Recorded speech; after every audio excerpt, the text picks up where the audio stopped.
Hello, ladies and gentlemen. I don't even think our full intro played. I'll go ahead and try it again. Um, Yeah, it felt a but little cut off. yeah,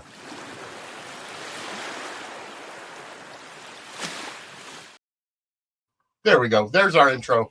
Ladies and gentlemen, welcome to Dockside at the Bay. My name is Vinnie. This is Kim, and I do want to apologize for the 2 week break we had. We did have a Thanksgiving holiday in there. Also, I was sick, and before that, we were recuperating from a 26-hour podcast-a-thon. Um, so I just wanted to kind of let everybody know. And I know it's been said on our Twitter account, but in regards to the 26-hour podcast-a-thon, um, unfortunately, I did not realize that would not um, YouTube wouldn't save or allow to replay the um, full long streams. I did not know that. Also, I was under the impression that StreamYard would save the um, last 10 hours of the 20 of the long stream. I didn't realize again going into it that it wouldn't do the whole thing. However, it saved the first 10 hours of it. So Kim is on the recording, but we did lose, some of the interviews that we did Sunday the 17th, and also late night Saturday the 16th. So um, I'm going through and breaking those down within the next week or so and putting them up on the podcast feed. Kyle Louder, Eric Nelson, Jordy Villasusa, Alice Boza from Samantha's Friends, uh, and maybe there's one or two more in there, but I will go ahead and put those out on the podcast feeds as we go. Um, Yeah, we got some really cool people we had a chance to speak with, and we'll hopefully be able to get all that up and running, so everyone can hear just the cool chats we got to have with all these folks during our crazy podcast. exactly. Um, so I do want to thank everybody for tuning in and donating as well. I do want to apologize if I go ahead and go on mute. It's because I'm coughing. I am still getting over a cold. It's been a long time that I've had it, and just does not seem for my body wanting to kick it. Um, but either way, um, we do have some sad news to report at the very beginning. We found out over the weekend that Wayne Northrup passed away, Yes. Days of Our Lives alumnus, as well as the real life husband of Lynn Herring, who plays Lucy Coe on General Hospital. I'm not that familiar, but being a Days fan, I'm sure you've seen him. He was the original Roman Brady, I believe. Yes, he was the original Roman. He also was on Dynasty, which is a recent binge of mine. He was on that in the earlier seasons of it, and then kind of came back as a sort of recurring character. But yeah, no, not just another loss for the daytime community. Another loss, another Roman. I don't Yeah, hope Josh Taylor is okay. yeah, right. Save Josh Taylor. Yeah, Put him in bubble wrap. yeah, no, just tough stretch for daytime fans, and it's just another loss of another heavy hitter in the community. Yeah, agreed. For those of you that follow the Suds news that we go over, we did have it up. We did have a bonus episode this past Friday. It was an impromptu episode just to go over a lot of the stuff that we missed over the past 2 weeks. And then we did do an episode last night as well. It was a shorter episode because we only had 3 days to cover, and yesterday's episode. But that is getting good. Those are both added to the podcast feed, as well as the replays are available up on YouTube as well. If you're listening to or watching this early and ad free, that means you're a patron. Go over to patreon.com/suds and squared circle. Sign up and you get all of our pre recorded content early and ad free over on there at least 24 hours, at least a day before it goes live to the RSS feed and the YouTube channel as well. Go ahead and check those out. Um, Kim, how was your Thanksgiving? Thanksgiving was really, it was lovely. I'm back in I'm in upstate New York right now in Buffalo with my family, and just yeah, we managed to get into town before some weather hit because we dealt with there was some pretty serious snow that was happening not only in Chicago but also around here.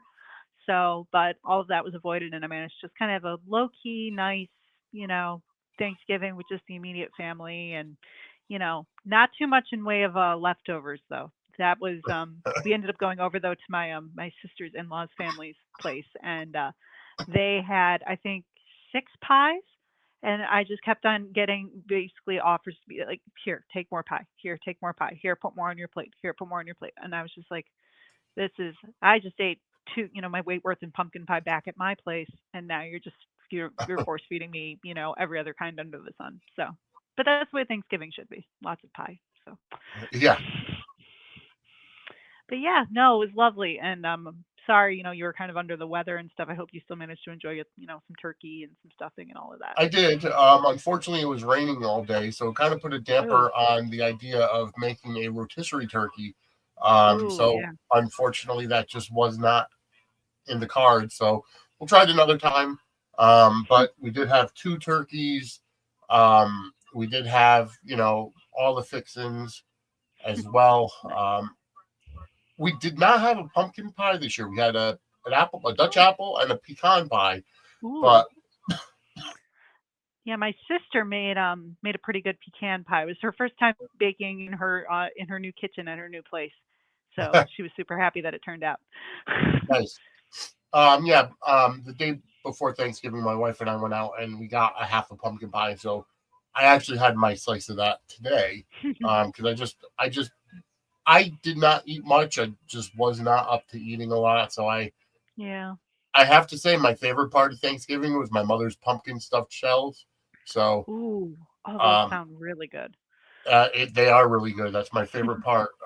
Mine outside of the turkey. So Ah. um, and then Yeah, I my I mom makes actually this thing called a carrot ring, which is actually one of my favorite. It's kind of like a sweet, savory sort of thing that you can kind of consider a dessert, but also consider just part of like the main course.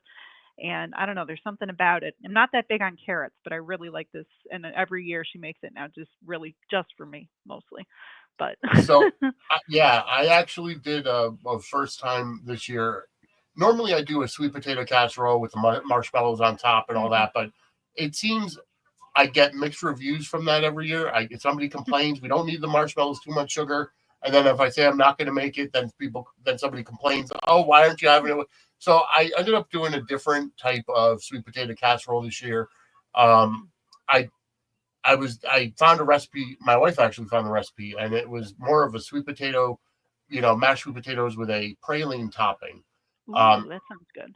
it was really good. And this year, I actually used purple sweet potatoes, so Those it are, was yeah, I've heard of those. Those are supposed to be, yeah, new and they're improved really sweet good. potato. Yeah, no, they were really good, and it came out fantastic. Everybody was thrown off by purple instead of orange, but it worked out. Oh, that sounds really So, good. Yeah, and then I'll have to look into those. I've heard of the purple sweet potatoes. yeah. No, they were really good. And then, leftovers, made Thanksgiving hash the next day. And then Oh yeah, we do the sandwiches. we Turkey did the stuffing sandwich on sandwich. Sunday. Yeah.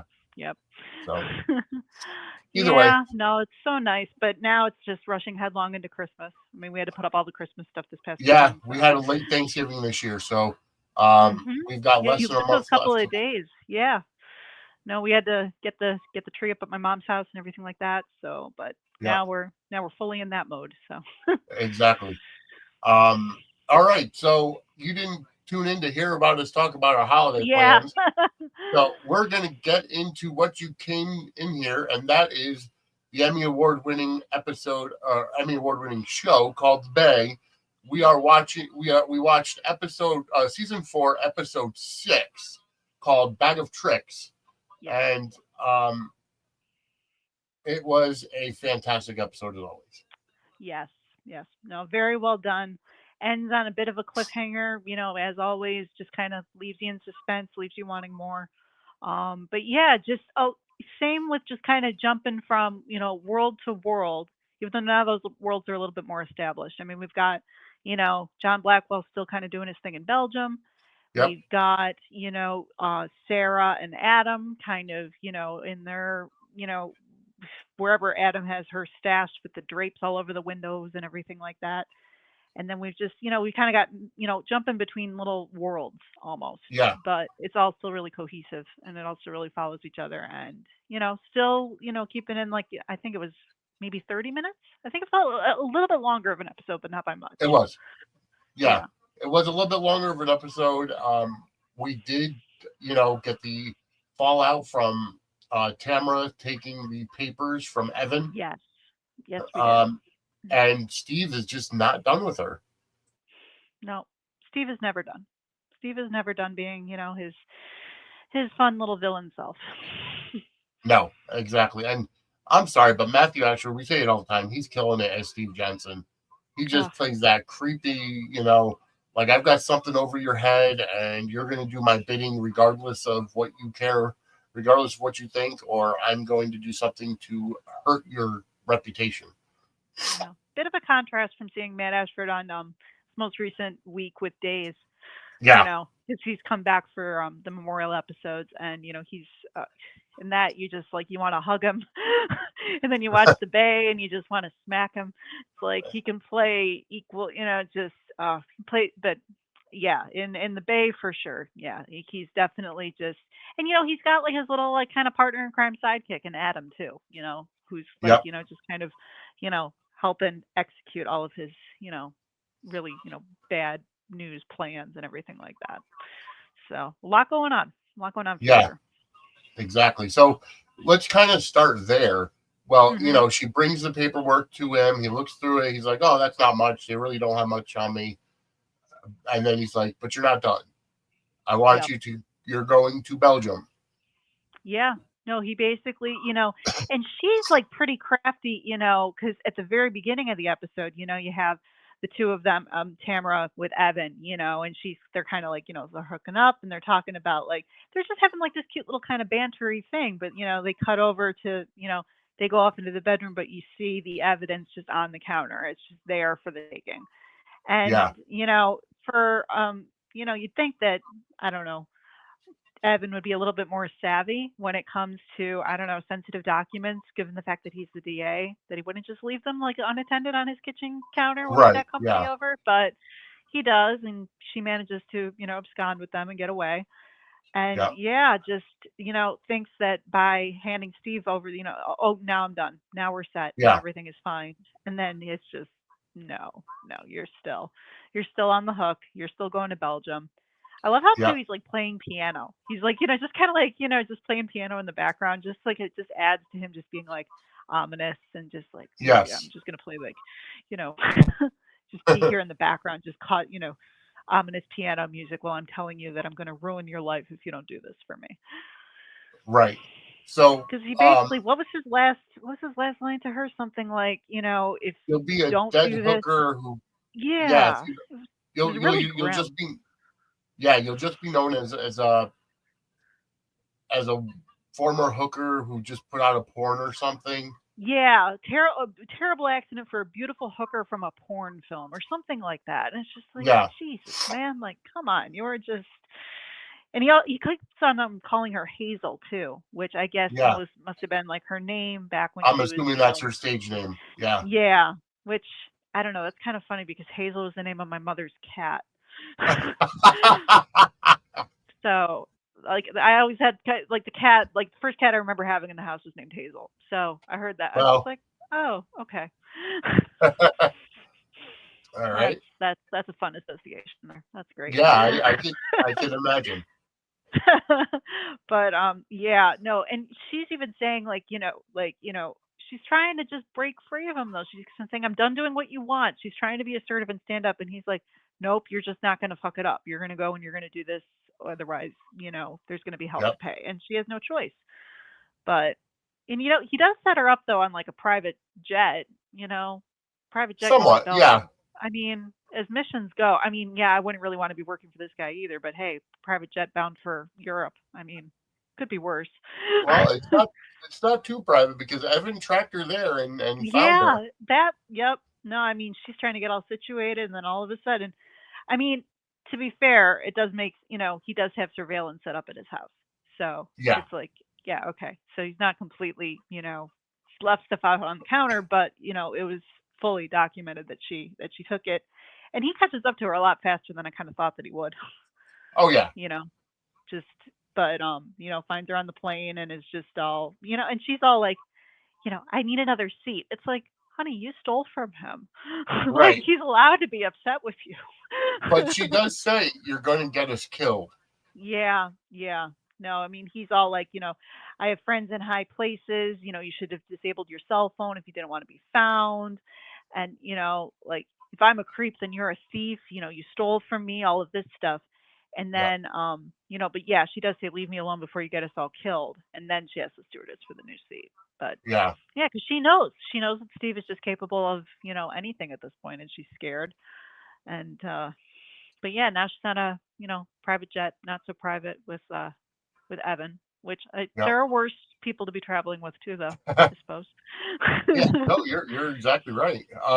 Although speaking of surveillance, I'm kind of wondering why the Garrett Mansion estate doesn't have outside Right. surveillance that Like that would have caught Adam coming in to get Sarah. one would assume, like come on, that place is a fortress and it's home to one of the rich, like queen of basic.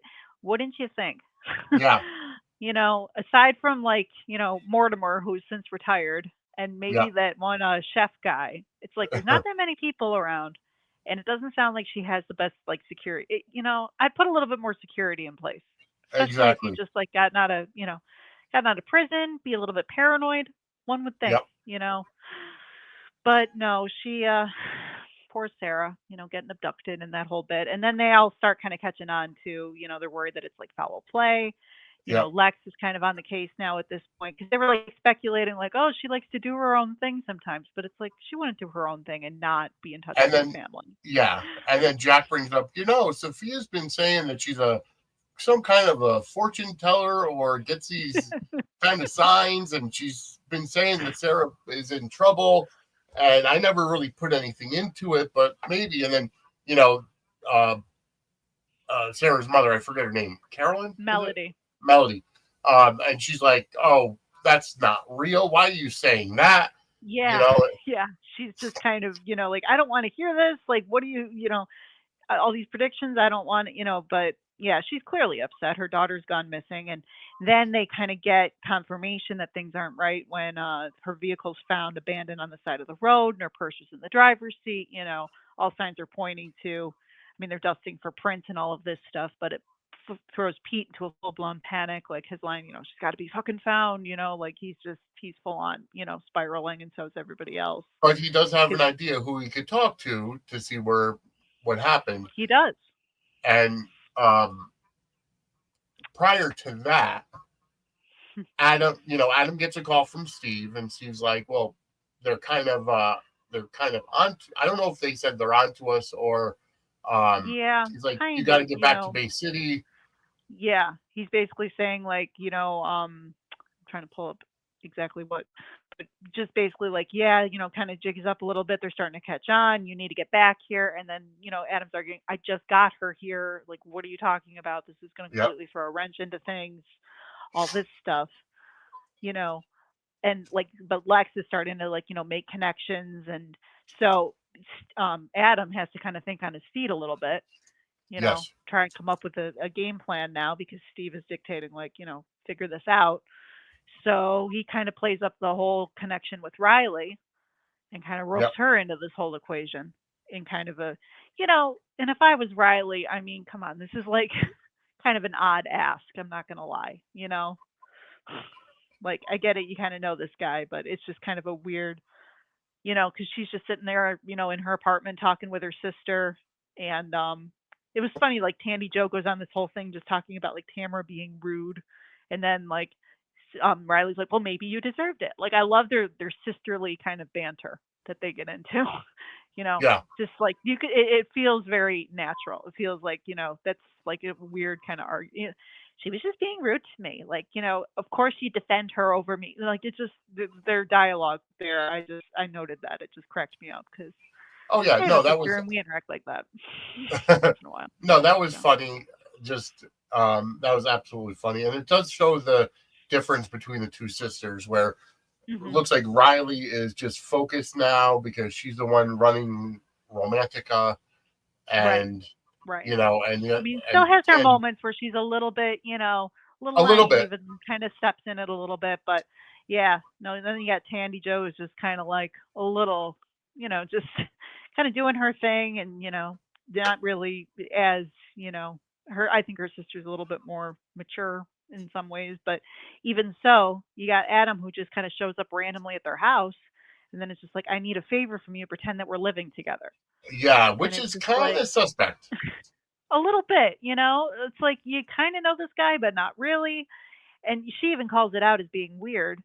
But then you've got it where, like, if anyone says, like, just tell him I've been here the past few days, and she's like, that sounds kind of super sketch. And he says he can't get into explanations, but he lures her into it by saying he'll take Liana's case, or Yeah, he'll make sure that Tobin no, does at least. right. Which we find out that Adam never told Tobin in the first place about Liana wanting about Riley coming to him about Liana's case until Pete goes to see Right. Arthur and he brings it up, Hmm. and Adam was supposed to tell you. Well, Adam hasn't been around the office, Yeah. honestly, Yeah, so he's again kind of with starting to put Tobin, kind of things not together. really aware of what his son is really. He's kind of removed from both his boys in this sense. Just not Yeah, really sure what's going on with either of them. Not really keeping tabs. But yeah, because that kind of tips Pete off that something's oh hey, Adam hasn't been in the office the past couple of days. And then yep, even like his conversation with Riley and everything like that. Riley trying to kind of cover, but, oh yeah, he's been with me. But you can tell Pete's just, he's savvy. He's starting to kind of put the pieces together and knows that, for a fact that Adam is like, just a no good dude and right. is starting to kind of get suspicious. So we And hear him kind honestly, of start putting although it together. although to me, I think what takes me out of it is the fact that this is a recast of Adam, and it's like this guy. Although I have to say, this guy to me seems a lot creepier than Mm. Chad Duell. I agree. I agree. I think it's like, I don't know, maybe it's look wise or something. It's like Chad Duell has a Yeah, little bit more of like just kind of like a baby face, and he's just kind of got this like he can kind of play the part of being just like a jerk, but he's got like just this kind of certain look about him that you kind of can not empathize, but he had a certain something, whereas this guy just kind of looks a little like straight villain. yeah, you know, just like a little bit more, just like not there isn't really, I don't know. It's just you don't really feel that same level of just kind of like empathy, sympathy, like oh yeah, he's like the son that like got like the short end of the stick. It's like no, he's just a creep. yeah, exactly. Yeah, but yeah, no, it's just but the Riley agrees to just kind of go along with things for the sake of Liana, but Yep, at what kind of cost? Because now it's just like he's using her as like an alibi for this whole thing with Sarah. It's just there's so much going on. there is. There's a lot going on right now, and it doesn't end in Bay City because we flip over to Belgium, and Hmm. John is meeting with the girl that the Yes, journalist, the reporter. yes. Who she's like trying to, they're arranging meets up at like bridges and things like that, kind of clandestine little things. And you can tell that like she's definitely invested in what's his name, Lambert, I think is the name Yeah, of the guy that they're I trying to think so. oust and she's trying to get rid of. But I mean, we have that whole scene with them when you know there's like he's got like his, either he's armed or she's armed, but there's a gun and there's a boat and it's this whole thing. And Yep. they're all like, put it away, I'm on your side. But they can't really trust each other. They don't but at the same time it's like she's a resource for him at this stage. So, Yes. and we kind of learn about like it's involving like deeds and properties, documentation, all this stuff. But he wants to know what Lambert has with Jensen, what the whole deal is. And we learn that the documents they're not in Belgium, but they're being brought en route. We're Yep. assuming now by Tamara, that big scary briefcase. And we're gonna have it where the private number she was supposed to be like, the contact, Yep. and she's gonna, turn that information over to John Blackwell. So Although yeah, now she with Evan really just. there, that now it's going to be a little. There's going to be a monkey wrench thrown in Mhm. because now Evan's Yep. going to be like, "Oh, Dad, what are you doing?" Yeah, it's gonna cause a little bit of, it's not gonna be as smooth of a handoff as they predict. Yeah. So yeah, it's gonna get a little bit messy. But yeah, this woman clearly wants, she is just very anti Lambert and wants this guy gone at whatever cost. And she's just like, yeah, here, I'm going to totally, whatever my assignment was, heck with it. I don't care anymore. Just get this guy out of here. So, but yeah, that whole Belgium kind of saga. And I do like the fact that, like, it's like Tamara along with Evan kind of both, like, getting thrown into that mix, in the next couple Yeah. episodes too. It's just, it kind of broadening that. It's not just John Blackwell starting around there anymore. Now we're going to have some more faces over there too, which is pretty Oh cool. yeah. It's going to be great, and I'm going to like the dynamic between Hmm. father and son. Obviously, and they're both theoretically on the same side. You know, Right. with Right. the exception that Evan is the DA and doesn't know all that's going down. Yeah, he doesn't know the full scope, just that, things are a little bit hairy and there's potential for, like, what are you going to get us all, you're going to get us all killed.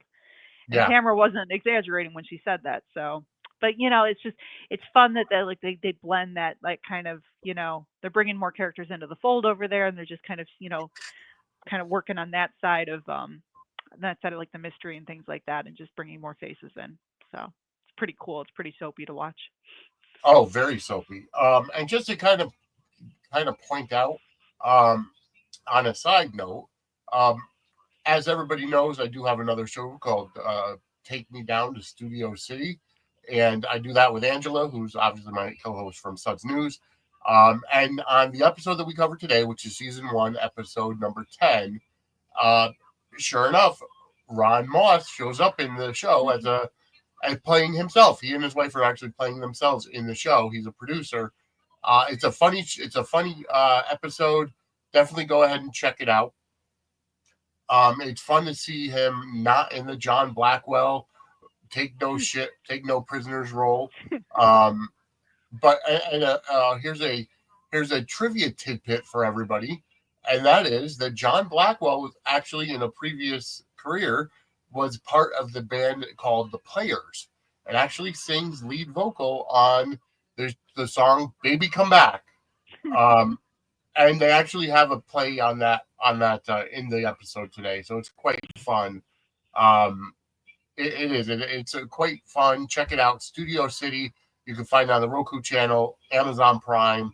Uh, if you want to follow what we do on Take Me Down to Studio City, you can follow. We're going based on the original release on Amazon Prime, so check that out. Season 1, episode 10. Ron Moss is in there. Um, Yeah, very. I only really. I obviously, he has kind of like, history on being on the other soaps, other shows. yeah, Obviously, but I've only ever really, this is when I first kind of came to know about him was through the Bay. But yeah. given everything you've said about, Stu, I feel like I'm gonna have to check that show out too. And make sure to listen to Take Me Down to Studio City afterwards. They're very short episodes. They're literally anywhere from 9 to 15 minutes long. So Nice quick binge. yeah, exactly. All right, back to the Bay. We do see Sara after Adam leaves to go touch base with Riley and ask for an alibi. Um, Mm. we see Sara stuck at the cabin or wherever they are, and she's Yeah, trying with to the find a way drapes out. on the bulletproof windows, just Yeah, kind of a interesting, setup in the middle of the woods, wilderness, wherever the heck he's got her stashed. But she tries all the windows and none of them are breaking out. She can't get out. And then she's just kind of like looking for something probably in the cabinet to, like, I don't know, Jimmy, use to like break a window, yeah, what have you. But she ends up finding a mug that's got a little touch of Steve Jensen creepiness. The mug says Blondie on it, which yeah, is like his little nickname and stuff for her. So she knows that he's wrapped up in all of this mess. yeah, And then she finds a little trinket inside one of these mugs, which yeah. kind of, is a little creepy little thing. It is. It's almost like a It's locket. But it's just the little pattern on it. It's like twin skulls. It's just kind of Yeah. like it's just not not a really not a piece of jewelry I would really consider wearing. Doesn't really look like it's Sarah's style either. Right. It's just and that was like the end of the episode. Her just holding up this like creepy little pendant and just being like, Yeah. well, what's this now? And it does, there's obviously some significance to it that we find out about down the road, but just like, yeah, okay, that's kind of an odd little twist to bring in there. Yeah. But yeah, poor Sarah's just kind of stuck. And he tries to make her like scrambled eggs at one point, and she's not even really interested in that. She's just like, what do you have in store for me here? Yeah. It's Like, almost what's like he's going trying to on? make up for lost time. And she's still trying to go along with it, obviously, because it's her son, and she's trying to get to know him. But at the same time, it's like he's like all like, "Well, I thought I'd play nice," and she just wants to know like, "How long are you keeping me here?" Like, and Right. he just keeps on giving it back to her with his attitude, like, "Well, we just got here. Are you already sick of me?" and all this stuff. It's like, dude, you abducted her from her bed at like in the middle of the freaking night. Like, come on, show some, Yeah. but she says like she'll stay as long as you need. I'll stay as long as you need me to, but people are gonna start looking for me. And then he's like, "Oh well, we have that figured out already." And then that's right around the time though that Steve calls and says the plan is all messed up. So it's Yep. like, do you have it figured out? I don't think that you do. No. That's the And one thing I eventually have to people are say gonna come about calling. That's the one thing I have to say about Steve is he never has his plans completely foolproof and thought Right. completely through. There's Right. always that he doesn't account for the unknown, the unpredictable, the Yeah, he there's tends no to get a plan little bit B. blindsided. You know, he'll come up with Yep. these dastardly kind of plans in his head, and then inevitably something's going to happen where it's going to get Like screwed up or something's he going to was go more awry. successful in Bay the Beginning when he blew up Lee Nelson and Yes, the other girl. yes. That, in my opinion, was probably where he was at his best.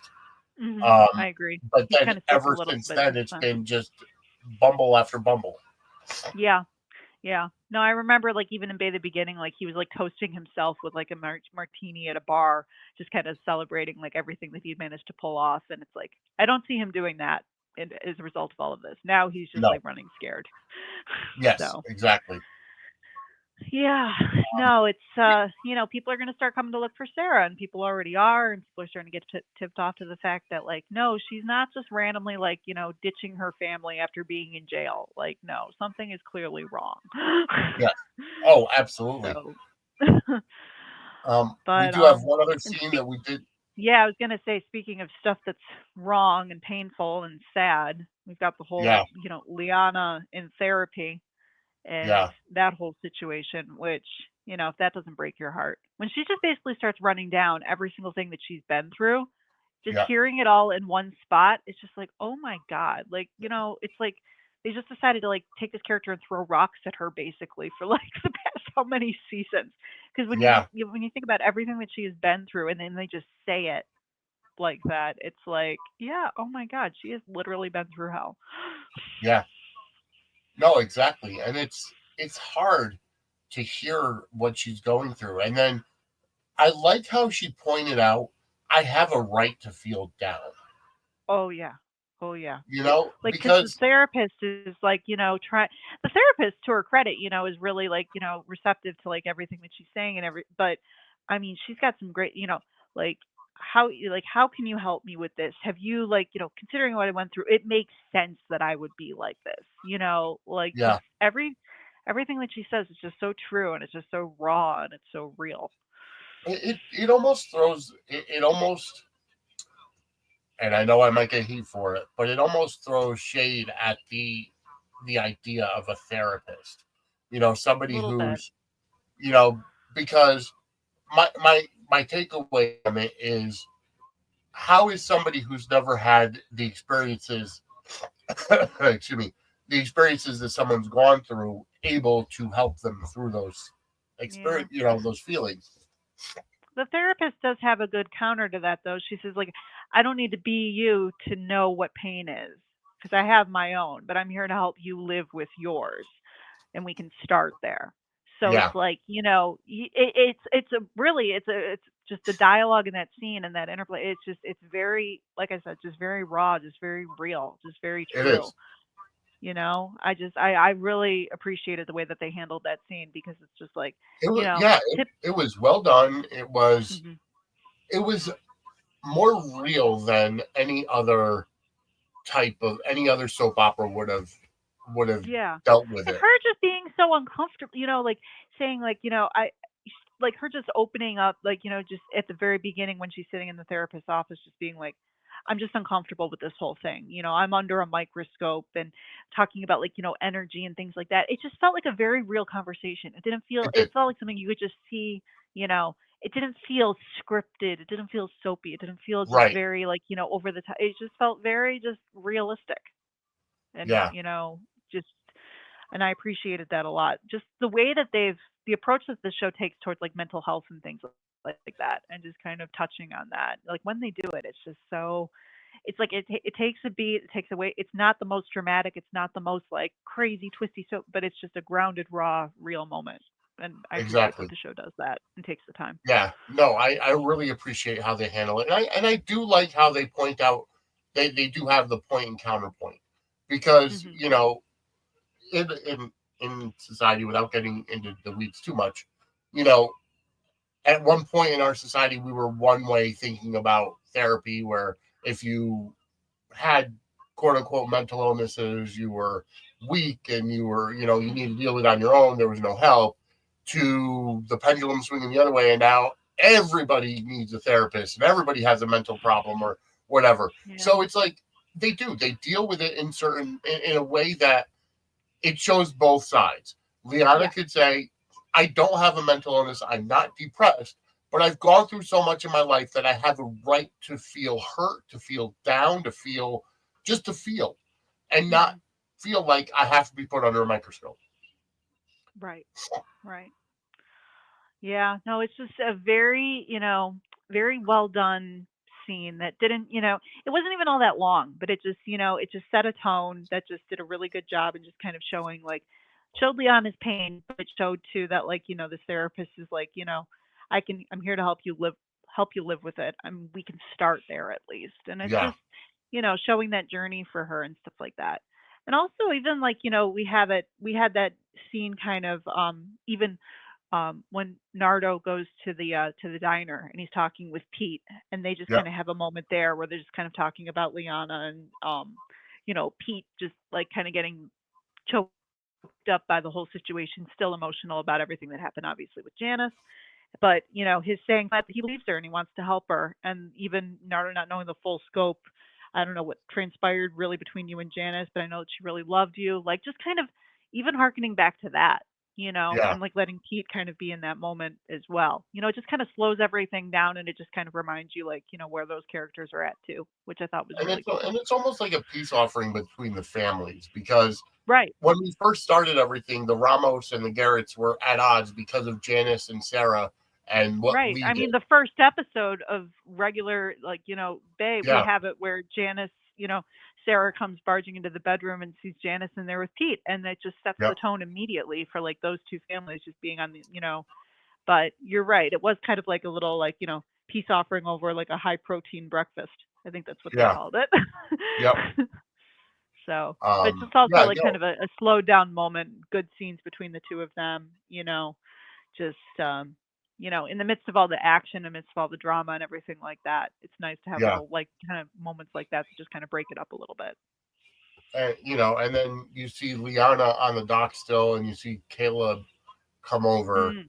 to just Hmm. kind of comfort her, and then you see a sneaky little weasel taking pictures in the background for uh, what we don't know. yeah, yeah, just can't have anything nice happen. There always has to be something sinister playing in the background. So of course we had to have that little like creep photographer there. But I mean they did say that like because of Janice being such a public figure with Romantica and everything like that, and obviously with the circumstances of like every like all the press that was surrounding her, like right around like surrounding her death and surrounding the rape and everything like that, public figure. Yeah, So but yeah, in addition to going through hell, let's add the paparazzi into the mix too, because why not? I don't know if it was a paparazzi or who knows. Maybe it was a PI because if you remember, Could have also. Will decided not to press charges, and we know that True. that Colton is like hell bent on prosecuting Yeah, Liana. yeah, So that's also if that's a if possibility maybe too. I didn't think if of it's a that. PI taking pictures, like she's hooking up with somebody behind your back, Yeah. that could be a reason. Either way, though, yeah, just leave the poor It's woman a mess. alone. Hasn't she been through enough? Yeah, I agree.